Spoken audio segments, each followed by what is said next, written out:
dalawang paraan ang pagputol ng dahon ng saging. Ang isa, dapat nating iwasan.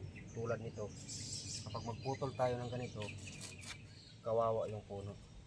Kasi dito siya nagkuha ng source na supply ng tubig para sa kanyang katawan. Ganito ang tamang pagputol ng dahon ng saging. Yan. Yan lang.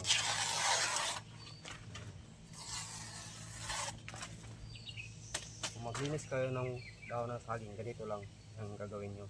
Ganito po yung tama.